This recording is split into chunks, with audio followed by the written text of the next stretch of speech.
bang mang-apin ng mga taong walang pinag-aralan, naghihirap at hindi makaahon sa buhay?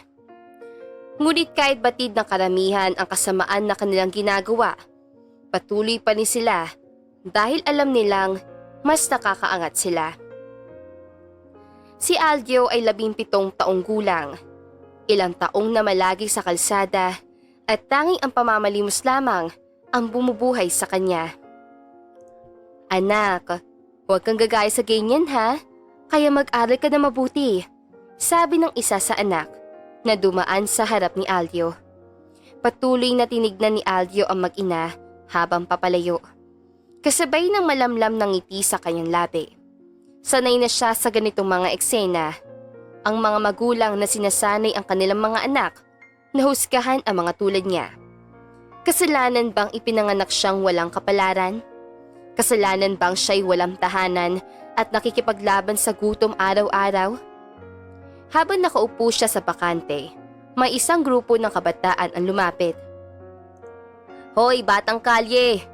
Anong ginagawa mo dyan? Baka mangunguha ka na naman ng badya sa mga dumadaan ha?" Sabay tawa ng isa, habang ang iba'y tumatawa rin at pinapalibutan siya. Sa halip na magalit, nakayuko lang si Aldio at nanatiling tahimik. Alam niyang kahit anong sagot niya, wala itong silbi. Wala siyang boses sa mundong ito. Minsan sa ilalim ng init ng araw, napapansin niya ang mga tao, mga naka-uniformeng estudyante, mga negosyanteng abala sa kanilang telepono at mga pamilyang masaya. Ngunit para sa kanila, isa lamang siyang sagabal. Isang kalat sa kalye. Isang matandang babae ang minsang nagbigay sa kanya ng piraso ng tinapay.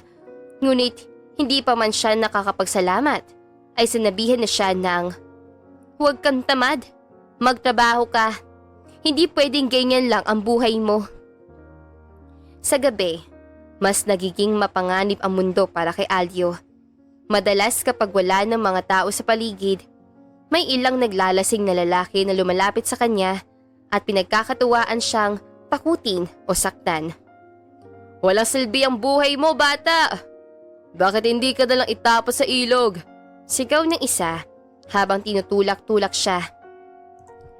Habang palibot-libot si Aldio sa plaza, umaasa siyang makakahanap ng mabuting puso na mag-aabot ng kahit konting tulong. Bigla niyang natanaw ng ilang mga kaedaran niya. Mabilis siyang nakaramdam ng kaba dahil kilala na niya ang mga ito. Madalas siyang gawing aliw ng mga batang yon at alam niyang walang mabuting dala ang kanilang presensya. "Hoy Aldio! Anong ginagawa mo rito ha? Nagpapalimos ka na naman?" Sigaw ng isang bata habang nilalapitan siya. "Wala ka naman talagang silbi eh. Bakit pa hindi ka nalang mawala?" Isa pang bata ang nagpatuloy. "Wala ka namang pamilya, di ba? Kaya nga nandito ka sa kalye. Wala na siguro nagmamahal sa'yo. Kaya mas mabuti pa siguro, magpakamatay ka na lang." Ang mga salita nila iyon ay parang mga matatalas sa kutsilyong bumabaon sa puso ni Aldio. Hindi siya makatingin diretso. Gusto niyang tumayo at tumakbo, pero para bang nakapako ang kanyang mga paa sa lupa. Ang pakiramdam ng lungkot ay panghihinayang sa kanyang buhay ay nagsisimulang pumigat sa kanyang dibdib. "Bakit? Wala ka bang sasabihin?" Dugtong pa ng isang pang bata. "O baka totoo lang lahat ang sinasabi namin? Alam mo, wala ka ng pag-asa. Hanggang dito ka na lang." Pinagtutulakan nila si Aldio at habang tumatawa ng ilan, may iba pang sumisigaw. "Umalis ka nga dito, nakakahiya ka. Kaming lahat, may pamilya, may tahanan. Ikaw, ano meron ka?" Walang magawa si Aldio kundi yakapin ang sarili at tanggapin ang mga hampas sa kanilang masasakit na salita. Sa bawat binitawang salita, lalong bumibigat ang kanyang nararamdaman. Pumasok sa isipan niya ang mga alaala ng kanyang mga magulang, mga araw na kasama pa niya sila, noong buo pa ang kanyang pamilya. Ngunit kasabay ng mga alaalang iyon ang realidad na wala na sila at nag-iisa na lang siya sa mundo. Habang lumalayo ang grupo ng mga kabataan, iniwanan siya ng mga ito ng matamis sa tawa na para bang nasiyahan sila sa kanilang ginawa. Naiwang mag-isa si Aldio. Pinupunasan ang mga luha sa kanyang pisngi. Bakit ganito ang buhay ko? Tanong niya sa sarili. May pag-asa pa kaya para sa akin?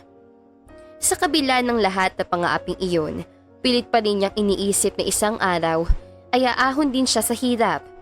Pero sa mga oras sa iyon, sa dilim ng kalsada at sa hapdi ng kanyang puso, hirap siyang kumapit sa kahit konting pag-asa. Sa gitna ng ingay ng pesta, ang tunog ng banda, tawanan ng mga tao at halakhak ng mga batang nagtatakbuhan, nakaupo si Aldio sa gilid ng kalsada. Pinagmamastan ang lahat. Para sa kanya, ang pista ay parang panaginip na hindi niya kayang abutin. Habang ang lahat ay nagsasaya, siya ay nag-iisa. Nakikitang bahagi lamang ng ingay at kaguluhan mula sa malayo. Ngunit habang siya'y nakatunghay, napansin niya ang isang matandang lalaki na tumatawid sa daan. Nakatuon ang pansin sa isang piraso ng papel na hawak nito. Hindi nito napansin na mabilis na papalapit ang isang malaking truck sa kanyang direksyon. Ang mga tao sa paligid, abala sa kasiyahan, ay hindi na rin pinansin ang panganib na ito. Agad na tumayo si Aldio, kinabahan at di nagdalawang isip. Tay! Teka lang! Sigaw niya, sabay takbo papunta sa matanda. Sa ilang sandali, hinila niya ito ng malakas upang maiwasan ang paparating na truck. Halos matumba sila na magkasama sa gilid ng daan. Habang ang truck ay mabilis sa dumaan, umalingaw-ngaw ang tunog ng busina nito. Salamat, iho. Hingal na sabi ng matandang lalaki habang tinitignan si Aldio ng may pasasalamat. Kung hindi dahil sa iyo, baka... Ngumiti si Aldio ng bahagya. Wala po yun, tay. Buti na lang po at nakatingin ako. Napatingin sa kanya ang matanda at sa sandaling iyon, nagbago ang ekspresyon nito. Bakit parang ikaw lang mag-isa dito, iho? Nasaan ang pamilya mo? Napabuntong hininga si Aldio at ngumiti ng malungkot. Wala na po akong pamilya. Ako na lang po mag-isa. Natigilan ang matanda. Tila nakaramdam ng awa at lungkot para sa batang nasa harapan niya. Iho, ang kabutihang ginawa mo ay hindi ko malilimutan. May lugar ako sa kabilang bayan. Kung gusto mo, pwede kang sumama sa akin. Di ko kayang bayaran ang kabutihan mo, pero pwede kitang tulungan. Nagulat si Aldio. Hindi makapaniwala na sa gitna ng lahat ng kanyang dinanas, may mag-aalok sa kanya ng tulong. Sa kabila ng lahat ng sakit at pangaaping naranasan niya, parang biglang umusbong ang maliit na pag-asa sa kanyang puso. Napatingin si Aldio sa matanda at saglit siyang natigilan. Nakita niya sa mga mata nito ang sinseridad at malasakit. Isang bagay na bihira niyang makita sa mga tao. Pero kahit gaano pa ito kaayos pakinggan, alam ni Aldio sa puso niya na hindi niya kayang tanggapin ang alok. Salamat po, tay, pero hindi po tama. Wala pong kapalit dapat ang ginawa ko. Sagot niya, pilit na ngumiti. Masaya na po ako, naligtas kayo. Bago pa makasagot ang matanda, agad na tumalikod si Aldio at nagsimulang tumakbo. Habang ang ingay ng pista at kasiyahan ay unti-unting nawawala sa kanyang pandinig. Alam niyang mabuti ang intensyon ng matanda, pero sa isip niya, hindi tama ang humingi o tumanggap ng kapalit sa kabutihang loob. Lumaki siyang natutong kumapit sa kahit anong maliit na bagay na maibibigay sa kanya ng mundo. Pero sa pagkakataong ito, nais siyang manatiling totoo sa kanyang prinsipyo. Habang tumatakbo siya, naramdaman niya ang lamig ng hangin sa kanyang muka at ang hapdi sa kanyang dibdib. Alam niyang wala siyang maaasahan kundi ang sarili niya. Pagod na siyang umasa sa iba at mas pinili niyang patuloy na harapin ang kanyang pakikibaka kahit gaano pa ito kahirap. Dumiretso siya sa isang eskinita at doon huminto, hingal na hingal. Sa loob-loob niya, Iniisip niya kung bakit palaging ganito ang buhay, kung bakit parang lagi may pumipigil sa kanya na makaramdam ng kasiyahan o kapayapaan. Pero sa kabila ng lahat ng ito, hinawakan niya ang kanyang dibdib at pumikit. Sinusubukang pigilan ang luha na gustong kumawala. Kinagabihan, habang abala ang lahat sa kasiyahan ng pista at ang mga ilaw sa kalye ay nagliliwanag sa madilim na langit. Naglakad si Aldio sa isang madilim na eskinita patungo sa kanyang paboritong tambayan. Isang luma at abandonadong gusali kung saan siya madalas nagpapalipas ang gabi. Doon siya nakakapagpahinga at pasamantalang nakakalimot sa bigat ng kanyang araw. Ngunit sa likod ng ingay ng pista at musika ng banda, may narinig siyang mga yabag sa likuran niya. Mabilis siyang napalingon at nakitang may paparating na grupo ng kalalakihan. Nakasuot na mga maruruming damit at amoy alak. Halatang sila'y lasing at naghahanap ng gulo. Pabilis ang tibok ng puso ni Aldio. Alam niya na wala na itong magandang patutunguhan. "Hoy bata!" Sigaw ng isa sa kanila habang ang natitirang grupo ay nakangising nakatingin sa kanya. "Anong ginagawa mo dito, ha? Hindi mo ba alam na bawal dito ang tulad mo?" "Ano bang problema nyo?" tanong ni Aldio. Pilit na pinipigilan ang takot sa kanyang boses. Pero sa loob-loob niya alam niyang wala siyang laban. Marami sila at nag-iisa siya. "Aba, sumasagot ka pa, sabi ng isa, sabay lapit sa kanya. Hinawakan nito ang kanyang kwelyo at inangat siya. "Mukhang matapang ka, ha? Eddie, ipakita mo." Natawa ang iba pang lalaki at nagsimula silang pumalibot kay Aldio. Tinutulak siya mula sa isang direksyon papunta sa isa pa, na para bang isang laruan lang siya na kanilang pinaglalaruan. Kahit pilit na nilalabanan ni Aldio ang takot at sakit, damay niya ang matalim na hapti sa bawat hampas at tulak ng mga ito. "Walang silbi ka, bata!" sabi ng isa habang sinuntok siya sa tiyan. "Wala kang kwenta. Dito ka lang naman sa kalye at wala kang pag-asa. Sino bang nagmamalasakit sa iyo?" Napaupo si Aldio sabay haplos sa kanyang tiyan na ngayon ay ramdam na niya ang kilot. Pinilit niyang tumayo. Pero bago pa siya makabangon, sinipa siya ng isa sa kanila sa binti. Dahilan upang siya'y bumagsak ulit sa lupa. Ramdam niya ang malamig na semento sa kanyang balat. Ngunit higit sa lahat, ramdam niya ang bigat ng mga salitang binibitawan ng mga ito. Parang paulit-ulit na sinasaksak ang kanyang puso. "Dapat nga, magpasalamat ka pa sa amin. Pinapalakas ka namin. Wala ka naman pupuntahan. Wala kang kakainin bukas. At wala kang matutuluyan, kundi ang bangketa na yan." Narinig ni Aldio ang mga ito habang nakadapa sa lupa. Nais siyang sumigaw, nais siyang lumaban, pero wala siyang lakas. Lahat ng sakit at pananakit ng mga taong ito, ang masasakit na salita ng mga dumadaan kanina at ang pakiramdam na wala siyang halaga, ay parang bigat na hindi niya kayang buhatin. Na magsawa na ang mga lalaki sa pananakit. Iniwan nila siyang duguan at mahina. "Tandaan mo, Aldio, wala kang lugar sa mundong to. Babalik kami at sana wala ka na dito pagbalik namin." Kasabay ng kalakhak nila ay ang tunog ng kanilang mga yabag papalayo. Habang nakahiga sa malamig na semento, tinignan ni Aldio ang langit. Ang mga bituin tila kay layo at kay liwanag ay para bang mga pangarap na hinding-hindi niya maaabot. Ramdam niya ang hapdi ng sugat sa kanyang muka at katawan. Ngunit higit pa roon, ang sakit ng pagkanamdam na wala siyang maaasahan at nag-iisa. Kahit hirap sa pagbangon, pinilit niyang inunat ang kanyang mga braso upang itulak ang sarili sa pagkakadapa. Hinaplos niya ang kanyang mga sugat at dahan-dahan bumangon. Hindi niya alam kung hanggang kailan niya kakayanin ang ganitong buhay.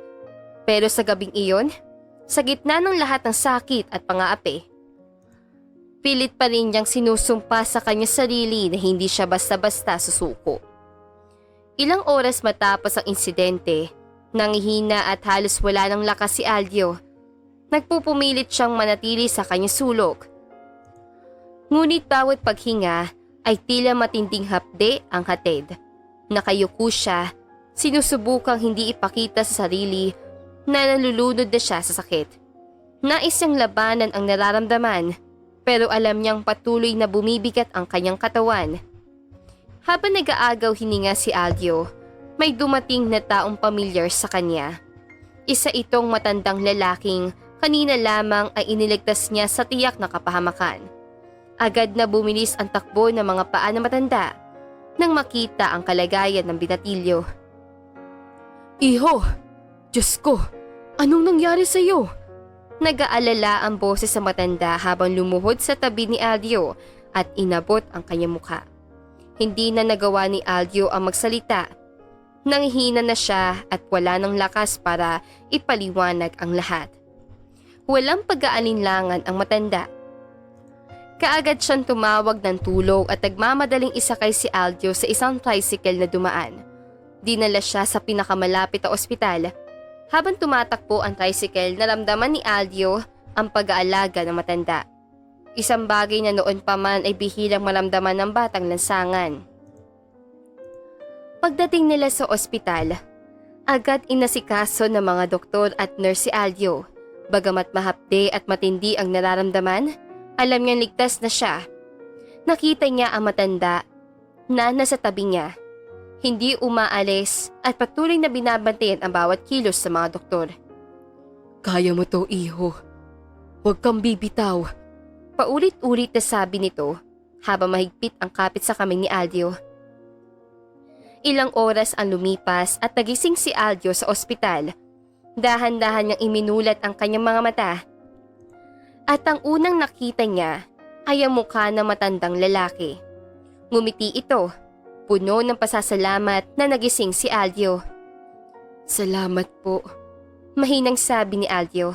Ramdam ang pasakit sa kanyang katawan, pero nagpapasalamat sa kabutihan ng matanda. "Wala yun, iho. Ako dapat ang magpasalamat. Ilang oras sa lumipas simula nang iniligtas mo ako. At heto ka, patuloy pa rin sa kabutihan," sabi ng matanda habang hinahaplos ang kamay ni Aldio. "Pero sana tanggapin mo na ang alok ko. Ayaw ko nang makita kang naghihirap sa lansangan. Kung hahayaan mo lang, gusto kitang maging bahagi ng pamilya ko." Hindi alam ni Aldio kung paano tatanggapin ang inialok na matanda. Sa buong buhay niya, wala siyang sinuman na nag-alok sa tulong o pag-aaruga ng walang hinihinging kapalit.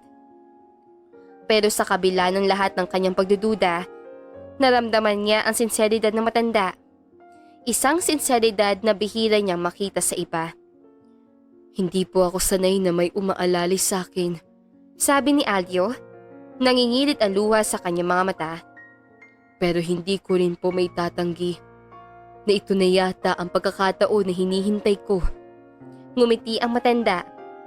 "Ang importante ay nandito ka at hindi ka nag-iisa, iho.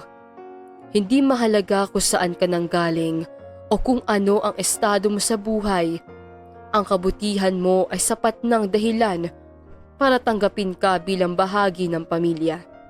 Sa unang pagkakataon, naramdaman ni Aldio ang isang kakaibang pakiramdam. Isang init na pumupuno sa kanyang puso. Parang yakap na noon pa man ay hinahanap niya. Sa puntong iyon, bumigay na rin ang kanyang mga luha. Ngunit ito'y luha ng kaligayahan at pasasalamat. Tinanggap niya ang kamay ng matanda at huminga ng malalim. "Sige po, tatanggapin ko na po ang alok ninyo," sagot ni Aldio. "Maraming salamat po sa pagbibigay ng pagkakataong magkaroon ulit ng pamilya." At mula sa araw ni iyon, nagbago ang buhay ni Aldio. Sa kabila ng lahat ng hirap at sakit na kanyang dinanas, sa wakas ay natagpuan niya ang tahanan at pamilyang kanyang matagal nang inaasam. At dito na nga po nagtatapos ang magandang istoryang ito. Maraming salamat mga kakwentuhan! Huwag niyong kalimutan mag-like at subscribe at pindutin na rin ang notification bell para lagi kayong updated sa ating kwentuhan. Hanggang sa muli, paalam!